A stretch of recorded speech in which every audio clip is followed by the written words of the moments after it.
Hi, everyone. I have one person here in the studio with me, Elaine. You've already been told you're going to be my focus today here, but we have quite a few of you who are online as well and joining us. And so this is actually the first time I'm doing this online, so it should be fun.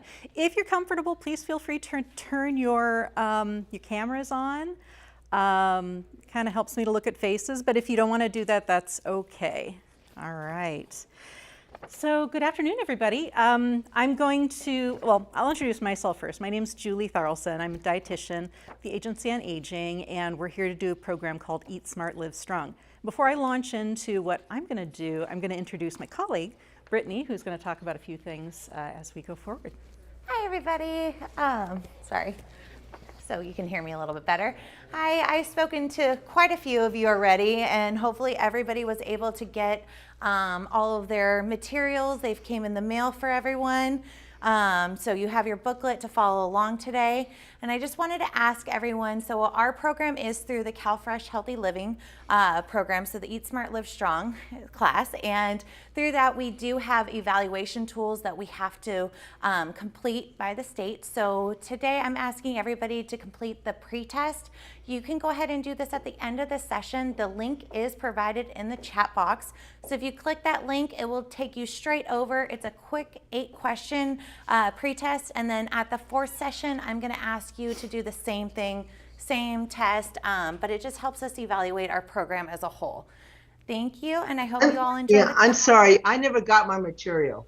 Okay, Cynthia, Yes. so they should be coming. I did send them all out Monday afternoon, so I was hoping everybody would get them today. So it just might be a day behind. But if you Do I don't, need them for today? you're okay. You can, Julie will be going over all the materials, but you will Okay. be getting them in the next couple days. If you don't, please contact me and I will make sure you get them. Okay, I left a message for you because Okay. is it something I can get online or is it something I have to be sent to me? It's actually hard copies of materials, so Okay. they'll be sent over to you. But for today's sake, Julie is very good at explaining everything, so you don't really need the materials. She makes it very simple to not really having to be following along. These are more materials to look at afterwards and look back on the Okay. class. Yeah. All righty. Definitely. Thank you. Thank you. Thank you, Brittany. All right. So this program is, it's not a diet. Sometimes people think, oh, it's nutrition, it's a diet, I'm gonna lose weight, yada, yada. It's not a diet. We're gonna be talking a lot about lifestyle change, and we're gonna be focusing more on healthy habits to help enhance your overall health, right? As you get older, you know, as your body ages, we don't tend to recover as easily from, you know, injuries and, you know, falling down and things like that. And so you have to kind of take better care of your body, right? It's not like having a brand new car where everything is, you know, working really well. It's like having an older car where things break down and things are kind of, things hurt sometimes. There's a lot of things that we can do with physical activity and with food that can actually make it easier and make your body age better and make you feel better. And that's really what we're going to be focused on in these next 4 weeks. The Eat Smart Live Strong program is one that at the Agency on Aging, I've been teaching for more than 5 years. It's been 2 years since I've done this live in front of an audience of one, but nonetheless, but I've done it online. So it's a little strange. I'm sort of getting my bearings back here. Our program focuses on 2 behaviors that have been shown over and over and over again to promote overall health, especially for people who are getting older. We're all getting older, right? And those 2 behaviors are physical activity and eating fruits and vegetables, right? Most Americans don't eat enough fruits and vegetables. And we know from a lot of data that shows us that the more you eat, the better off you're going to be. And the more you move, especially as you get older, the better off you're going to be. So those are the only 2 things that we're going to focus on for this entire session, right? But you know, this is one of the reasons that diets don't work very well, because diets are like, okay, I'm going to start eating differently. I'm going to change my whole life. I'm going to do it overnight, and I'm going to be fabulous. And I'm going to fit in that bikini, and I'm going to look great, right? But the problem with that is our own behaviors, right? We have set behaviors, and so a diet is basically saying, stop doing everything that's normal for you and do these new set of behaviors that aren't normal or natural for you, right? So the reason this is 4 weeks long is because we're going to be talking about changing behaviors and how much time it takes to change behaviors, right? I don't know if they can they speak? They can unmute themselves, right? Okay, all right. So I'm going to ask everybody, how long do you think it takes for you to change a behavior that you have, right? How long? If you're trying, let's say you're trying to, well, take one of our behaviors. You're trying to exercise, right? How long does it take for that to become a behavior? Anybody have a guess? 1 month. 1 month. Yeah, but Yeah, it's roughly about, it's 3 to 4 weeks, right? 21 days. And the reason for that is that I want you to think of behaviors that you have right now. And the way that I like to describe that is I want you to think about what happens when you wake up first thing in the morning, right? Most of us have a routine. We wake up and then there's a chain of events that happens, right? For most of us, it's go to the bathroom, right? That's kind of the first thing. But then there may be a series of events. So it might be get out of bed, go to the bathroom, go to the kitchen, make coffee, feed the dog, get the paper, right?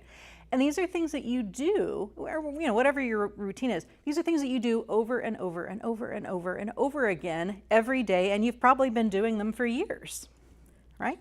You get to a point, what habit is it's a program in your brain that it's kind of like a computer, because that's what your brain's kind of like a computer.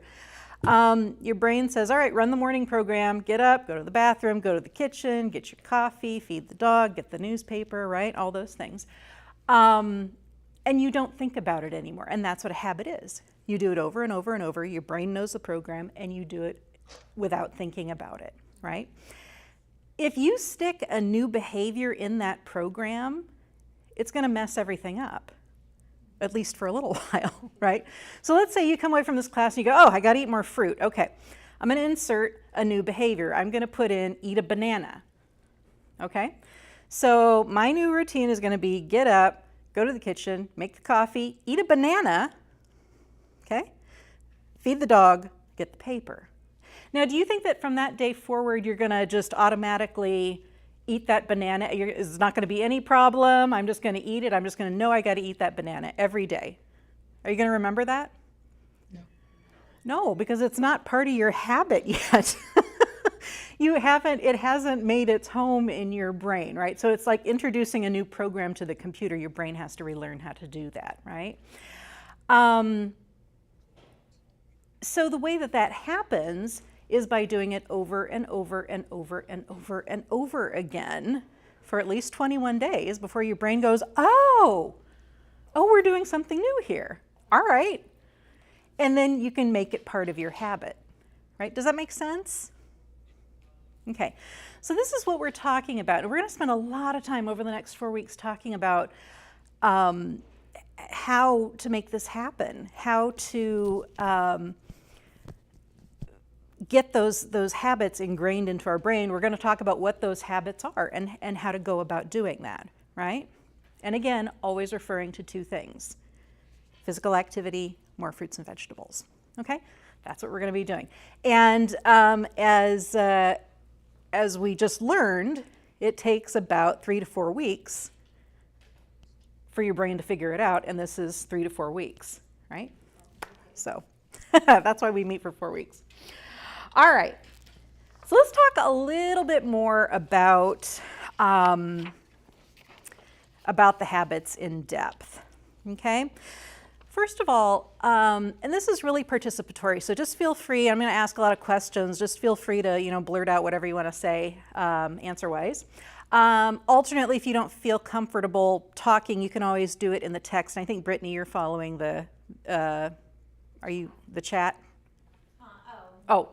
Oh, he is. Okay. So we, okay. So if you prefer to write in the chat, that's totally fine. Okay. All right. So when we talk about eating more fruits and vegetables, what kind of benefits do you think you might get from that? Why do you think eating more fruits and vegetables might be a good idea? Anybody? gives you more fiber and Yep. nutrition, different types of vitamins Yeah. and stuff that you might not get otherwise. Excellent. Yeah, that's a really good one. Okay. Energy, more energy. Energy. Sure. Absolutely. Weight loss. Yeah, less fat, right? They don't have a lot of fat in them. Okay. What was that, weight loss? Weight loss. Yeah, especially if you're using fruits and vegetables to replace other foods that maybe aren't the best, right? So if you're replacing, a Snickers bar with an apple, that's definitely fewer calories. And yeah, one of the side benefits of this is that healthy habits can sometimes, weight loss can be a side effect of that. So so it tends to work that way. I tend to tell people to not focus on this as I'm trying to lose weight. Focus on how you feel. That's the most important thing. I feel good. I have more energy. And one of the things that we've seen really commonly as we go through this program is that participants will tell us as they're going through, I have a lot more energy. I'm more alert. I'm more awake. I just feel better. And we see that a lot as a result. So, okay, anything else you guys can think of for fruits and veggies, why it's a good idea? Improve health. Improve health overall, yeah. Lot of studies that show us that people who have really high produce intake, fruit and vegetable intake, have less risk of certain diseases, right? It's not a guarantee, there's no guarantees. But, if you already have a chronic disease such as high blood pressure or diabetes or those sorts of things, increasing fruit and vegetable intake makes those easier to manage. Okay, so that's another good reason. Okay, good. You guys are doing great. Anything else y'all can think of? They're real foods. Yes, that's right. Absolutely. Real food is important. Yeah, I had somebody was showing me, he was taking these pills and he was like, oh, this is like 700 vegetables in a pill and it's all ground up. And I'm like, I mean, do you really think that works? I don't know. Right. One thing that we do know is that fruits and veggies work very well when they're consumed in their natural form, right? We're going to talk about, as we go through, we're going to talk about roadblocks to getting more fruits and veggies, right? Because there are some reasons why that may be difficult. We're going to talk about ways to get around that because that, there are barriers there. The first one that comes to mind is money, is a big one. But we're going to talk about that and see, how to make help make things more affordable. So I see a comment from Linda, should be organic. If you can afford organic, that's good. But I can tell you that some produce is better than no produce. So that's something to keep in mind. Sometimes that can be a little bit costly for some folks is the organic. So, but yeah, it's a good thing if you can afford it. So definitely. All right. Okay, so I think you guys have named a lot of the things that I have on here. More vitamins, minerals, fiber, regularity, right? Constipation is a big problem, especially as you're getting older. There are a lot of changes, just normal aging changes that happen that tend to slow your gut down. Fruits and vegetables have two things, lots of fiber, lots of water, which help with that problem. It can get worse if you're on a lot of medications too. There's many medications have that side effect of causing constipation. So fruits and veggies definitely help with that. Okay, so let's switch our focus to exercise, right? And incidentally, everything that I'm telling you is in the book that you're getting. So if you don't have the book yet, this will all be in there. You can go ahead and just listen for today. But the book will have everything so you can refer back to it. Recommendation for physical activity is 30 minutes a day. Okay? We're going to talk about what exactly we mean when we say exercise in just a moment. But just like we did with the fruits and vegetables, I want to ask you what you guys think the advantages of regular physical activity are. So just like with the fruits and vegetables, what kind of good things might come from regular physical activity? Keeps your joints lubricated. Yeah, oh yeah, that's a good one. Actually, nobody has ever said that in a session before, but you're right? If you have arthritis, one of the worst things that you can do is not move, right? And it's hard because if you hurt, it's like, oh gosh, I gotta move. But it actually makes it worse if you don't move. And we're gonna talk a lot more about that, Cynthia. Yeah, anybody else? It increases calorie burn. I know of the metabolism works, Absolutely. it functions much better. Yeah, And you can absolutely. lose weight. Yeah, absolutely. It's a good way to lose weight, yeah. Also energy, again. Energy, yes, definitely more energy. And Elaine just said it helps you relax more, which is important too. So it kind of works on both ends, right? It can give you energy. It helps you sleep better, right? Sleep Positive is attitude. positive Your attitude. attitude changes. You feel better. Yeah. You're happier. Everything fits better. Yeah. No, mental health, I think, is something that's really important to mention here because, certainly having issues with like depression and things like that can strike at any time, but we see them more commonly in older people. And there's a lot of things that exercise does that can help with that, right? And again, we'll get into that a little bit more. But it's really good for mood. Really, really good for mood. Anything else? I had sciatica, and my physical therapist said to at least start 10 minutes a day of walking. Yeah. And and here I was in pain. He goes, "No, you got to move." Yeah. So, and I did get better. Yeah. I was finally able to get rid of it with acupuncture, but I still had to be moving. Yeah, you can't say it enough. I mean, one of the I think persistent myths that we have in this country of as you're getting older, it sort of becomes the time to sit back in the rocking chair and play with your grandkids and just kind of watch the world go by. And actually, if there is a time of your life where you need to be moving, it's over 60. Wow. Yeah. Because if you don't, your body as you get older really becomes kind of a use it or lose it deal. And, as I said in the beginning, you recover more quickly when you're younger from, sicknesses and illnesses and injuries and things like that. When you're older, you don't recover as quickly. And one of the things that is,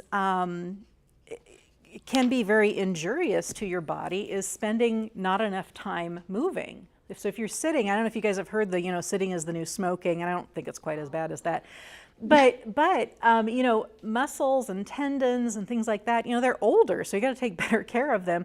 You can't get away with what you got away with when you were 25, right? If you're laying around doing nothing or you're sick or something like that and you're 25, you can get up and kind of be okay.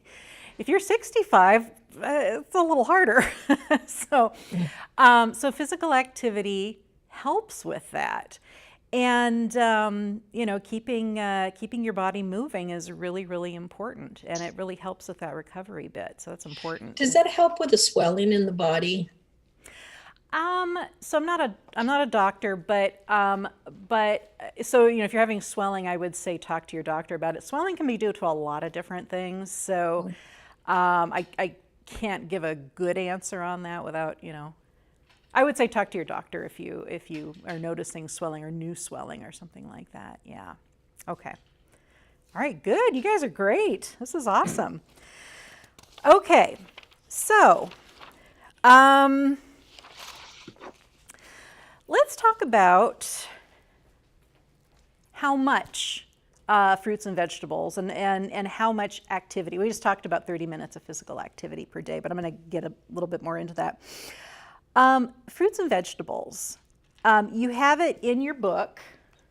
If you have your book. If you don't, that's okay. But what it will tell you is the recommendation is for, make sure I'm saying what's in the book here. Yeah, at least 3.5 cups daily of fruits and vegetables, and the majority of those, about 2 cups, should be vegetables. Okay, well, what does that mean? What does that mean? Okay, I want everybody to hold your hand out like this. I don't know if I can get really close. You see I have my hand cupped like that? Okay. If you have your hand cupped, if I were to fill that up with cooked broccoli, it's about a half a cup. Okay? So we're talking about two handfuls, right, to be the 4. Not all broccoli, because it's best that you vary what you're eating. But half a cup of any cooked vegetable is going to fit in the palm of your hand. Okay? So that's how you know what a portion size is. Does it have to be cooked? Well, I was just going to talk about raw. So Okay. if it's a cooked vegetable, we're talking about the palm of your hand. If it's a fresh vegetable, like salad or something like that, it's 2 cups, or 1 full cup or 2 handfuls. Oh, so I'm going to miss this one. Well, Okay. I don't know if this is going to be a full hour. Okay, there we go. So 2 handfuls or 1 cup of a raw vegetable is going to be a serving. So salad or carrot sticks or any of those things that you might eat raw. And so I'm giving you this because I want you to be able to judge how many servings of vegetables you're eating every day, right? Because what we need to do is we need to get kind of a baseline to see where you're at. For fruit, it's the same deal. Cut up sliced fresh fruits, about a half a cup, palm of your hand, is 1 serving, okay? A piece of fruit that's about the size of your fist, I'm gonna put it down here against the black so you can see it better, about the size of your fist is a serving, right? Juice, 4 to 6 ounces. You guys remember we used to have like little juice glasses? You don't see juice glasses anymore. I just remember growing up, there were like these little 4 or 6 ounce juice glasses. And I don't think Americans use those anymore. I don't know. I grew up with them. I do. But do you remember those, Yeah. Brittany? Yeah. I use them. I use them too. You use them too. Okay, so there's a lot of people that Yeah. use them. I just don't see them. I just remember them being a bigger thing, when I was growing up. But I don't really see them now. That's a serving size of juice, right? So, so we're not drinking juice, we're drinking juice, right? Fruit juice is something that, unless you have problems with sugar, like you have diabetes, you have prediabetes or something like that, and then I don't suggest that you have juice regularly. It's something that can serve as a fruit serving, but most of the time you're better off using whole fruit because the whole fruit has the fiber in it. Okay, and when you do drink juice, make sure it's 100% juice and it doesn't have a lot of added sugar in it, or any added sugar preferably. So those are serving sizes of fruit. Okay, what I want you guys to do right now is I want you to think about, I just said that 3.5 cups of fruits and vegetables together, and 2 cups of those should be vegetables.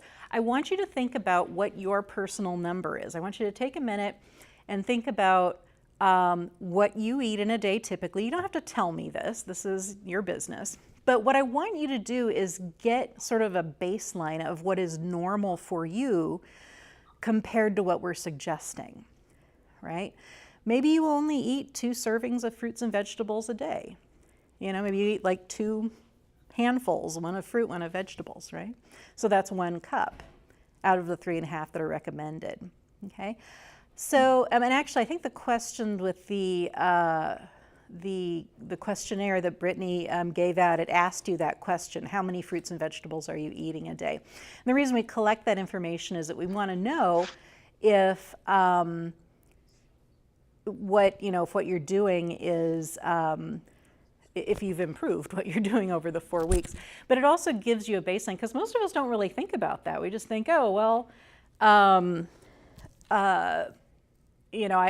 don't eat a lot of fruits and vegetables. I probably can eat more, but we don't really have an idea of how many we're eating or how many we should be eating, okay? So think about that number in your head and just kind of have it serve as a baseline for you as we go through the class, okay? Physical activity, we talked about 30 minutes of physical activity. One of the things that you have in your books, if and again, you'll get your books if you don't have them, One of the things that we have, I'm going to get close to the camera here. Oh, all right. Well, I don't know what that looks like. But anyway, if you have your book in front of you, you're going to see that there are exercises. Each week, we're going to give you a series of 4 exercises.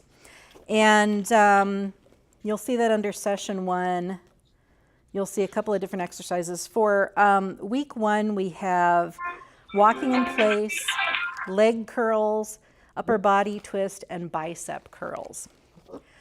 We're going to do 4 of these each week. We're going to do 4 of these each week.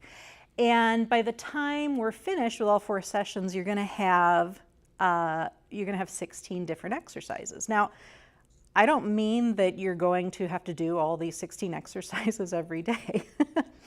I'm going to come back to these over and over again as we go through the class as far as how I would suggest that you implement these things.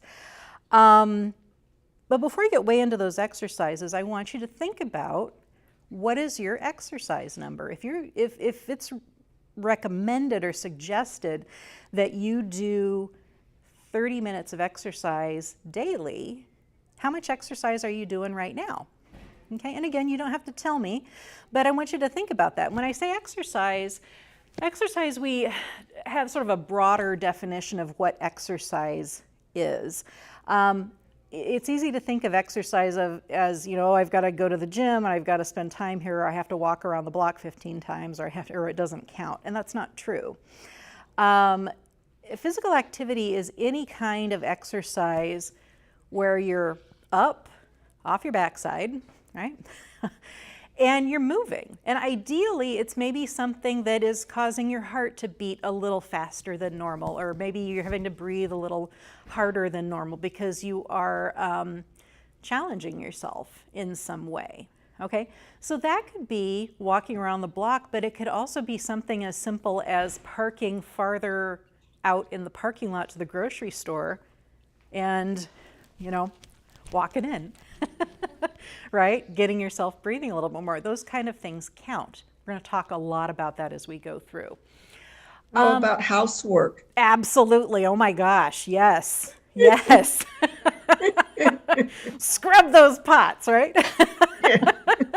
Yeah, absolutely. When you're cleaning your house, if you're walking all over the place and, and you're picking things up and you're scrubbing things, and absolutely those things count. Yeah, and it's not traditionally what we think about as exercise, but it's moving. I can tell you that it's never too late to move. If you're somebody who, even very elderly people, I spent a lot of my years as a clinical dietitian consulting in long-term care facilities, and I've seen, like extremely frail, very elderly people, like in their 80s and 90s, be rehabilitated by physical therapy to a condition where they're actually able to move more and be healthier and feel good and be functional, which is amazing. So it doesn't matter how old you are, it's never too late.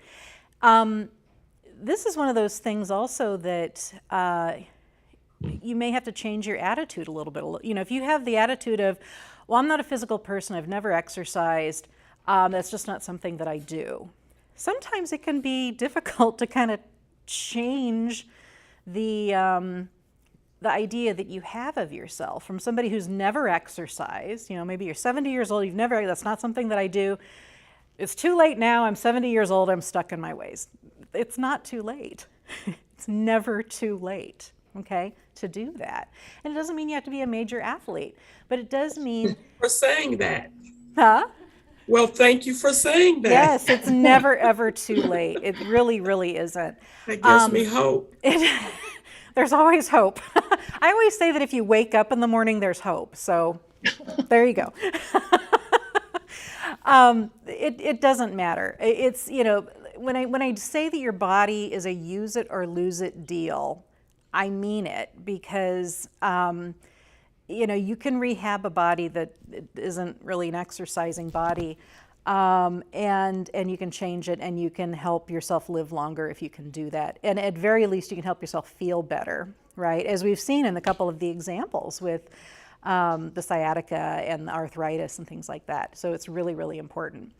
There are 3 types of exercises. So the exercises that we're going to be giving you each week, so the 3 different exercises, 4 different exercises each week, are going to be made up of 3 different types of exercise, right? The first one is aerobic exercise. And I think aerobic exercise is probably the one that most of us think of when when we think of exercise. So it's things like walking or running or those things that make you breathe harder, get your heart beating, right?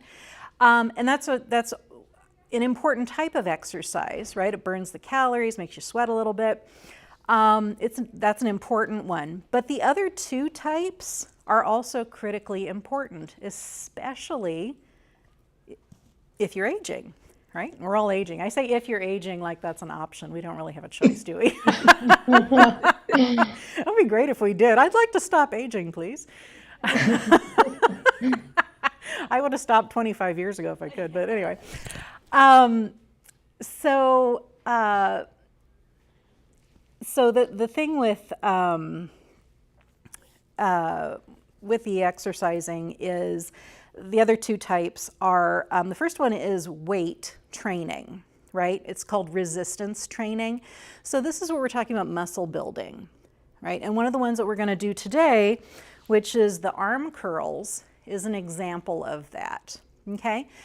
The goal here is not to be like some big, muscle person. The goal here is to preserve your muscle tissue as much as you can. Once you turn 30, you begin to lose muscle tissue. It's an aging process, right? So if you think about how much older you are over 30 right now, you've probably been losing muscle tissue during that time. And you can't reverse that process. There's a lot that goes into that. You're going to lose muscle tissue as you get older. What you want to do is try to hang on to it. The reason for that is because muscle means independence. Muscle means that you can walk on your own. Muscle means you can stand up on your own. Muscle means you can pick things up that you need to pick up, right? It means that you're able to make a meal for yourself. It means that you can get yourself on and off the toilet without assistance. I mean, a lot of the things that people require in-home care for is stuff that requires muscle, right? So the more muscle you can hang on to, the better off you're going to be. So a lot of these are muscle building, right? And we'll go through that. I'm going to continue to talk about this as we continue to go through here. And the final one, which is also extremely important, is flexibility. The way I like to describe this is I want to, if you think of like your muscles or the tendons and everything that holds the muscles to your bones, all your joints require tendons. It's necessary that they stay pliable, that you can move them easily, right? If you have arthritis, there tends to be inflammation in there, which causes pain. Let's go back to the old body versus young body, okay? I want you to think of, like a new car. Everything is fresh and new, and the rubber is all working, and everything is really, really good, right? And then you get older, what happens to rubber and stuff as it ages? It kind of gets dried out, and it can fray a little bit, right? It's kind of what's happening with an older body, right? Again, we can't change that. We can't change the aging process, but there's a lot of things that we can do to help mitigate the problems that come as a result of it, okay? Another way I like to describe it is, if you get like a brand new rubber band, one of those big, thick rubber bands, right? It's stretchy, it's great, it works great. And then you take that rubber band and you throw it in the drawer and you leave it for like 60 years. What is it going to look like when you pull it out? It's going to be stiff. It's going to be stiff, it's going to be dry, it's all those things. So I don't remember who said that physical activity helps keep the joints lubricated. But moving, moving does help with those things. What it does is when you're stretching, and when I say stretching, it could be traditional stretching, it could be yoga, it could be Tai Chi, it could be any of those, anything that's a fluid movement that is, forcing you to move your joints around a little bit, right? It stretches out the tendons, right? Which helps keep them pliable, helps them stretch easily. And helps reduce pain, as we talked about. So that one's critically important. So when you're doing physical activity, especially as you get older, I mean, this is true at any age, but especially as you're over 60, all three are really important, and you want to make sure that you're incorporating all three. So if you're somebody who maybe walks right now, that's great, fabulous, continue. But you also want to look at exercises that will help with muscle, right? So if you're a walker, something upper body would be good to add, right? If you're not stretching right now, that's a really good thing to incorporate. These exercises that we're giving you each week, as I said, it's going to be a mix of the 3 different exercises. So the hope is that, you're not going to be, I'm not going to say you have to do all 16. I would never say that because you may not like some of them,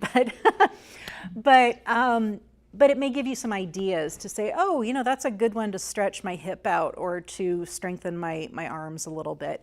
And you can find things. There's also a lot of really good resources online. And I think here at ACC, they have all sorts of programs. Is that right, Sean? You have all kinds of, and videos and things like that. Yeah, so I mean, this is a great resource for that. Let's see. Okay, so does anybody have any questions about that? Anybody have any questions about exercise or any of those things? You mentioned 3 things as far as physical activity, or let's say stretching was one. Mm-hmm. What was the other? Strength. Strength, okay. Strength, and then cardio. So cardio is the one that, that's the one that most people think of with exercise. That's the walking and the running or the housework, right? Okay. Anything can be an exercise. If it makes you your heart beat a little harder and it makes you breathe a little bit heavier, it's exercise. Okay, and that could be anything, right? That could be keeping up with grandchildren. When my son was really, really small, my mother was like doing the equivalent of a marathon every day trying to keep up with him. And I was like, you gotta slow down. Oh my gosh, you're gonna break something. But she thought it was great. She was exhausted at the end of it. But playing with grandchildren can be very aerobic. Those of you who have small grandchildren, you know that. Housekeeping, definitely. Dancing, if you like to do that. Basically anything that gets you up off your backside is really good, right? One of the worst things that you can do is spend too much time sitting or, as you get older. I mean, it's not good at any age, but as you get older, it is particularly problematic. Yeah. So just think of it so this is sort of the stage where you might think, what can I do? And that's what I want you to do is kind of think about your lifestyle right now and think about that. How much time do I spend sitting? Am I, and a lot of what we're going to talk about with exercises, because there's a lot of these that you can do while you're watching TV, right?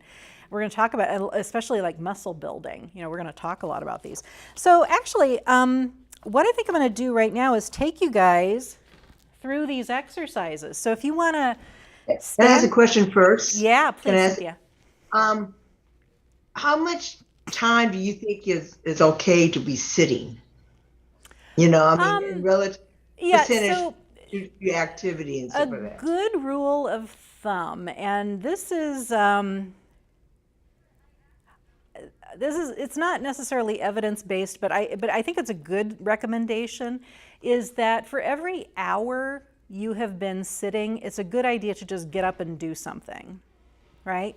So if you've been sitting watching TV, or you've been sitting reading, or any of these things,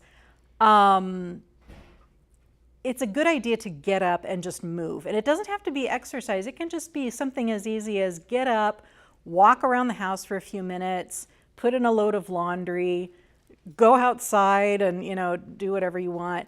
And actually, let's see, Jean says, I hear that getting up every 5 minutes per hour of sitting for a time. Yeah, and so it doesn't have to be like I have to exercise heavy duty every time I've been sitting for an hour. It just means get up and move around. Okay, so that's a really good rule to kind of, set for yourself. I know for me personally, since we've had COVID, we've all been working from home, and one of the things that I do is I set an alarm on my phone for an hour, because when my working is pretty much at a desk.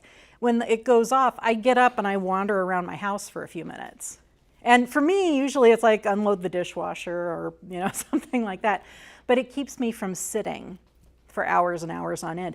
And it's easy to do that. If you're reading a really good book, right? You don't want to think, oh, I got to put it It's how, it's easy to sit for 3 hours and, read a book or watch TV or whatever, or surf the computer or whatever you want to do. It's easy for all that time to go by. And so this actually is something that you can make habit for yourself, right? You can work to a point where you're like, oh, well, every time I'm sitting, I'm just going to have my phone or, or a timer or something. And when it goes off, I'm just going to get up and move. And after a while, you'll just kind of start to do that on your own. So it's kind of a long I find that if I sit about maybe half an hour and I just stand up, I get kind of stiff. And so then I move. Yeah.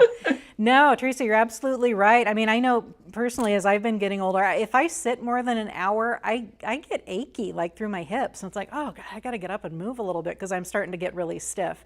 And it's amazing how well that works and how much better you feel at the end of the day if you're just moving. So anyway, that's a really good habit as you're getting older. Just really be careful about how much continuous time you're spending sitting or sedentary. Okay. All right. So these exercises, I'm going to demonstrate them each time. You can join me if you like. They can be done seated or standing, all of them. And the first one is just simply walking in place, right? So walking in place, you just kind of put your hands on your hips and just kind of do this, right? You can do it for a few minutes. If you really want to challenge yourself, you can take your hands and hit your knees, if you can do this safely. You can do this sitting as well. So if you are not able to stand up, sit in your chair and just do this, right? And if you do this long enough, you're going to start breathing a little harder.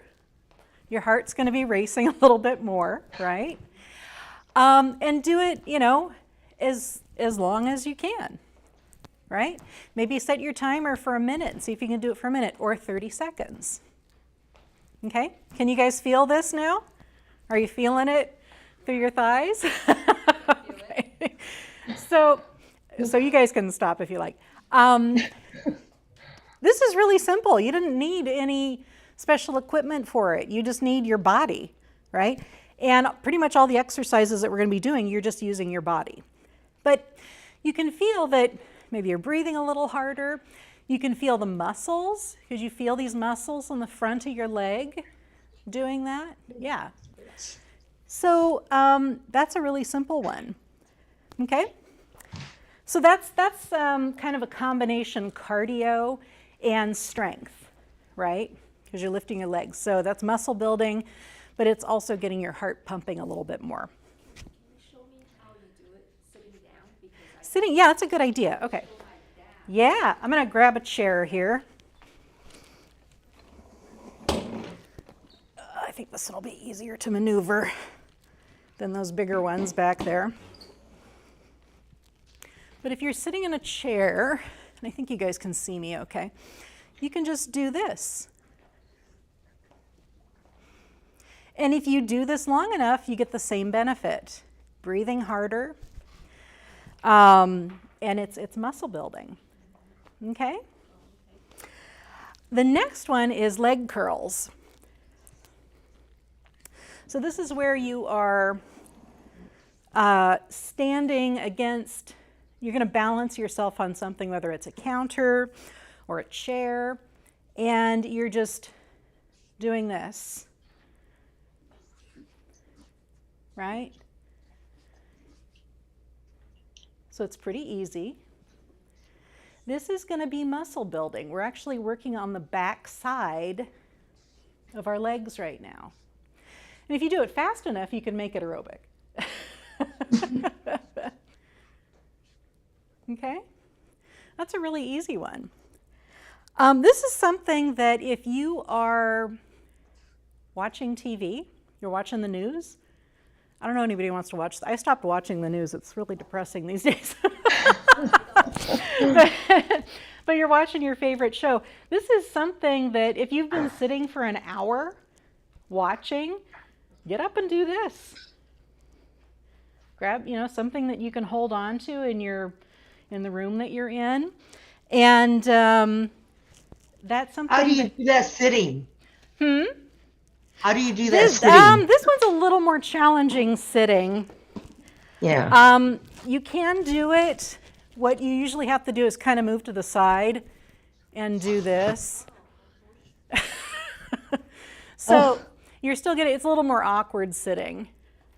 But there are some other exercises that you can do with that. But actually what I would suggest is kind of moving to the side, maybe doing one leg at a time so the chair isn't getting in the way.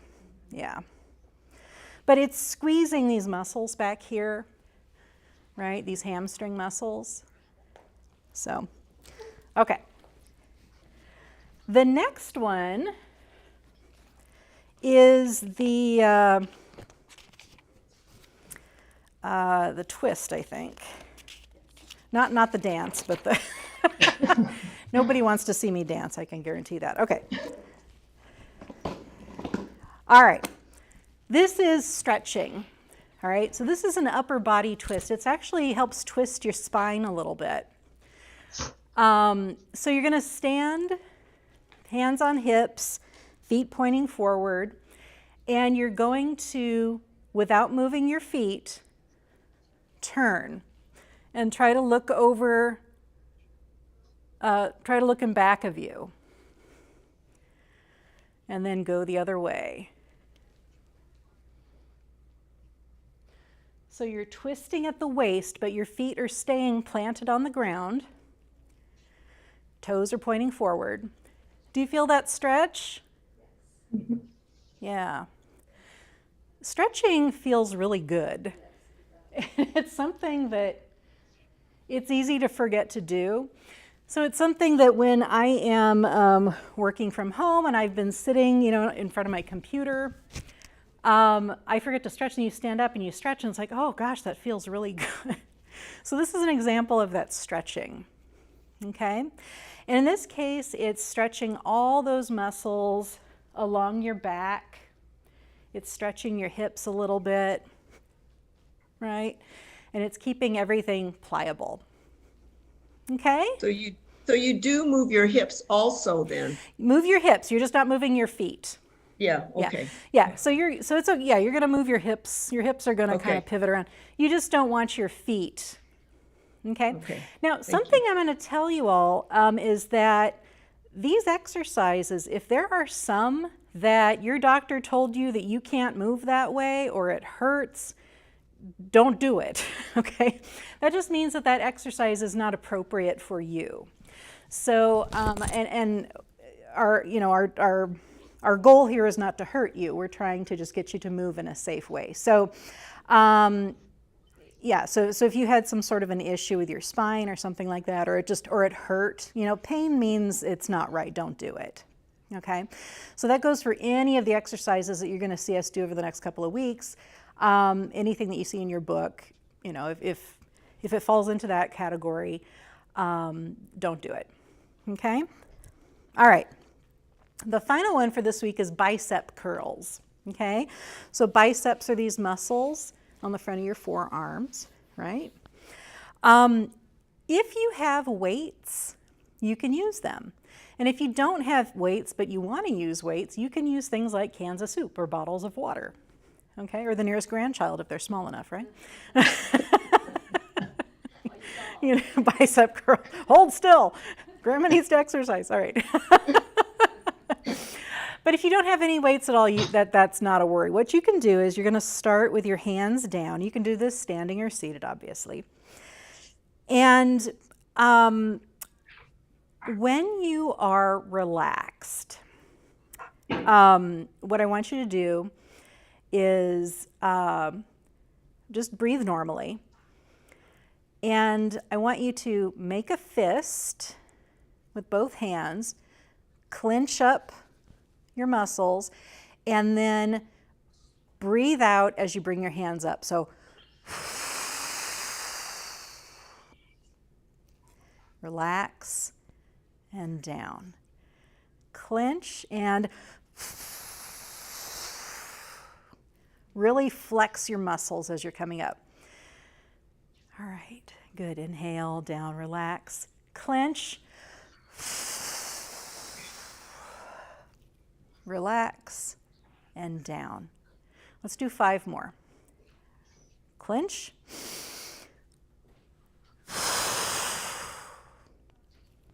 Relax, down. 1 more. Clench.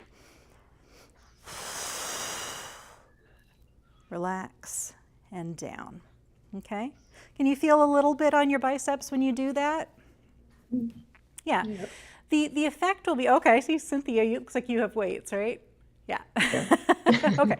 So if you have weights, you can do that, right? Just remember muscles are independence. That's the best way that I can put that. Okay. So in this group here, you've got stretching, you've got aerobics, you've got muscle strengthening, you've got all of these different things. So, so this is our first 4. So what I want you to do this week is I want you to think about what your baseline numbers are in terms of how much physical activity you're getting and the type. And I want you to think about how many servings of fruits and vegetables you're getting. Think of those 2 things. And I want you to get a baseline number for yourself. So maybe your baseline is, I eat 2 servings of vegetables every day on average. That's just kind of normal for me. And maybe you don't exercise at all. Maybe you just, you take the dog for a walk sometimes or whatever the case may be. Figure out what your baseline is. And then what we're going to do with this program over the next 4 weeks is we're going to try to help you get beyond your baseline. Okay? So it doesn't mean that by the end of this program you're going to be eating 3.5 cups of fruits and vegetables. It would be great if you are, but if you're not, that's not a failure, okay? And maybe you're not moving much, but by the end, maybe you're exercising for 30 minutes most days of the week, maybe you're not. What we consider a success in this program is that you're doing more than you did when you came in, okay? One thing that we know about healthy habits is that once you develop one of them, it's easier to develop others, okay? So once you start eating that banana every morning, you're like, oh, yeah, I feel pretty good. I got some fiber and I got some more energy. I'm gonna go for a walk, right? You're much more likely to be open and successful developing a second healthy habit if you can develop a first healthy habit. Okay, so it's one thing at a time. And remember, this isn't like a diet where it's like, okay, in 6 months I'm gonna look amazing and no, this is like the rest of your life. That's why we're gonna talk about what SMART goals are next time. And SMART goals are just ones that you're more likely to keep the rest of your life, right? Rather than temporary fixes for things. These are things that you're actually going to do. So what I want you to focus on this week is I want you to, whatever your baseline number is, try to do a little bit more, right? So if you're only eating 2 servings of fruits and vegetables per day, try to shoot for 3. See where you can fit an extra one in, right? Where can I make this work? Where can I get that 3rd serving in? If you're not exercising at all, try doing something this week, right? It could just simply be these exercises that we learned today. It could be something as simple as trying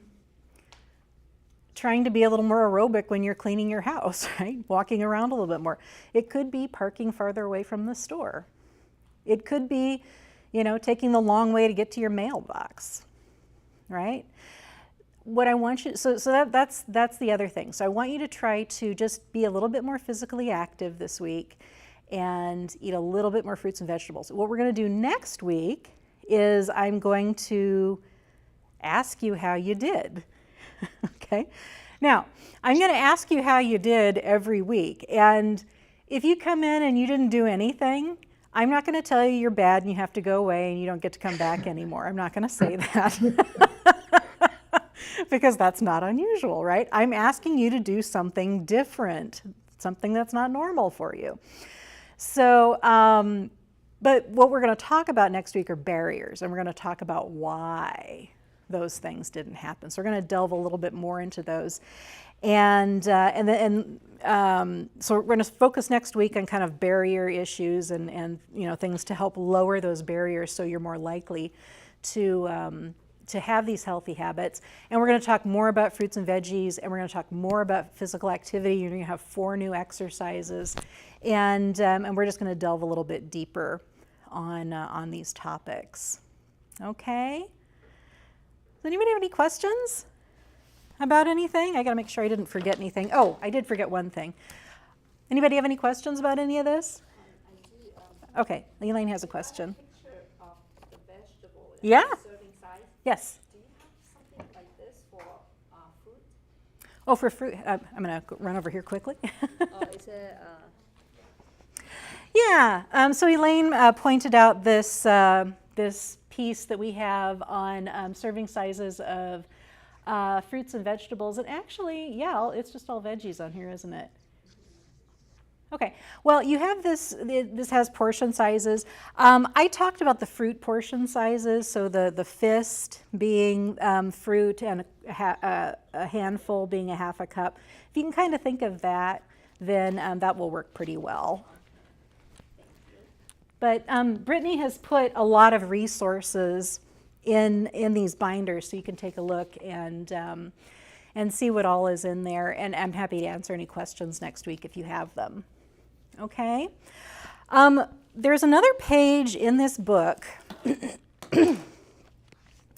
that is called, it's actually the very first page as you open the book. You're going to see this at the beginning of each module, and it's called Set Your Goals. And basically what it is, it's just, it's something that you don't have to use it if you don't want to, but it's kind of a tool you can use to keep yourself accountable. It has, all the days of the week, and then it has cups of fruits, cups of vegetables, and then minutes of physical activity. So it's something that if you want to, you can put this up on your refrigerator or somewhere where you can see it, and it can help remind you, oh, did I do my walk? Did I do my exercise today? Did I eat my vegetables? Did I, do I still need to do something? And it's just kind of a goal setting thing. So you can just say, the goal is 2 cups of vegetables. I've only had a half a cup today. Maybe I can add some vegetables in somewhere. It's a tool you can use if you want to. Okay?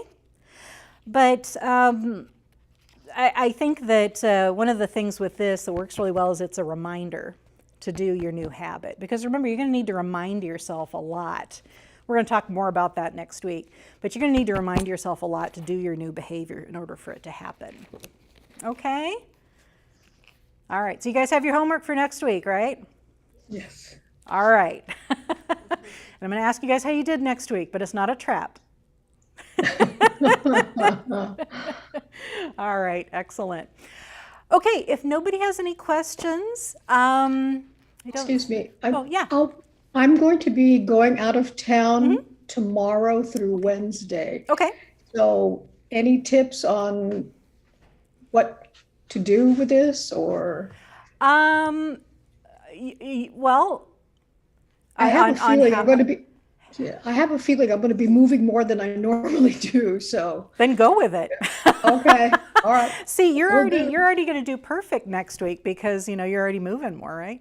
Whenever I travel, I move like crazy. So it's yeah. And then what we can do is just work beyond that. How can you continue, maybe doing that level of physical activity? Oh, okay. Thank you. Yeah. Okay, good. Well, safe travels. Incidentally, if anybody has to miss, we prefer that you not miss a session, but if you do, you do. I mean, life happens. You go on vacation, you have a doctor's appointment. No big deal. There's no problem missing one and then coming right back the following week. The booklets that you're going to have has everything in it. So you have all the materials that we're going over. So don't worry about that. Okay. All right. Any other questions or comments? What if you I eat a lot more fruit than I do vegetables. Yeah. So fruit has sugar in it, and fruit is not bad, but a lot of the health benefits that come out of fruits and vegetables appear to come pretty heavily from veggies because they're lower in calories and they have that's why the recommendation is that you eat more veggies than fruit. Okay. So I eat a banana every day, but I mean. I don't think of bananas as being that sweet. Yeah, they have a good amount of sugar in them. Okay. Yeah. So, but I'm not going to tell you not to eat a banana because you're way better off eating a banana than other things that you might eat, like potato chips and stuff. So what your challenge might be, Cynthia, is to try to keep eating the amount of fruit that you're eating, but try to get some more vegetables in there. Try to look at things that maybe would appeal to you a little bit. Right? A lot of my dishes are vegetarian, so I don't eat a lot of animal meat. Yeah. So okay, then this should be easy for you. Maybe just kind of switch the mix of what you're eating toward more veggies. Okay. Okay, good. All right. I have a question. Yeah. So I'm diabetic, and so as I eat fruits, I'm always concerned about how much sugar is in the fruits. Mm-hmm. Is there a resource available, or what do you recommend? Where can I look to see the sugar level in the fruits? In fruits. So, the portion size I just gave you for a serving size of fruit, palm of your hand, right? For about a half a cup or a piece of fruit. Those each have about 15 grams of sugar in them. And that's true for any fruit. Okay. Were you looking for grams? Is that what you were looking for? Yes. Yes. In fact, that's the exchange that is used for people who have diabetes. So a piece of fruit about the size of your fist, right? If it's a large piece of fruit, it's going to be more. But if it's about the size of your fist, that's roughly 15. Half a cup in your hand, right? And sometimes that's a challenge. Like I had watermelon for the first time last night, and I could seriously eat like half of a watermelon if you let me, but I can't really do that. You have to kind of portion it out. So if it's like a half a cup, that's also going to be 15. So you can kind of count it from there. Okay. Thank you. All right. Oh, and I have let's see here. Question. Can I take pills like vitamins? I take gummies. Is that bad since gummies have sugar? I mean, the amount of sugar, if you're eating the whole container, that would be bad in terms of sugar and probably give you a vitamin overdose. No, I don't think that's bad if that works for you. If you're taking them as, I wouldn't worry about the sugar on that too much. It's not much. It's like maybe 5 grams. So, all right, good. Anybody else? All right. All right, cool. So everybody has your homework for this week. We'll see you guys next week at the same time, okay? Okay. Thank you. All right. Have a good week, everybody.